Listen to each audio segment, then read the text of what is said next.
La Villa Cavrois, le château moderne de l'architecte Robert Mallet-Stevens, inauguré en 1932, est déjà un concentré de technologie pour l'époque.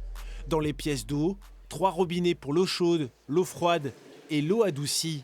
Mais aussi des horloges synchronisées entre elles, le téléphone ou encore des haut-parleurs pour diffuser la radio.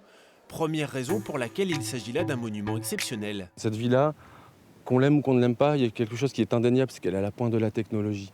Elle a l'ascenseur, une laverie avec du matériel de pointe, une cuisine qui est à la pointe de ce qu'on peut faire aussi pour l'époque, digne d'un restaurant. On est vraiment au summum de ce qu'on peut faire à l'époque en termes de technologie. Le charme et la singularité du lieu attirent le public. Mais le monument abandonné à la fin des années 80 a bien failli complètement disparaître. Et c'est au prix d'une lourde restauration qu'il renaît en 2015. Un travail d'orfèvre qui impressionne les visiteurs.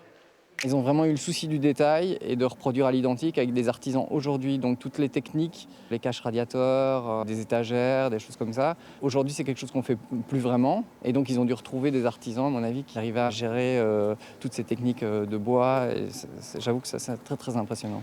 Un monument enfin à l'architecture globale, pensée dans ses moindres détails. Pour les visiteurs, c'est tout à fait remarquable.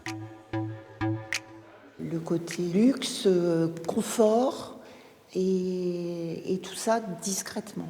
On n'est pas du tout sur des meubles en chêne, rococo, enfin, c'était très en avance, quoi.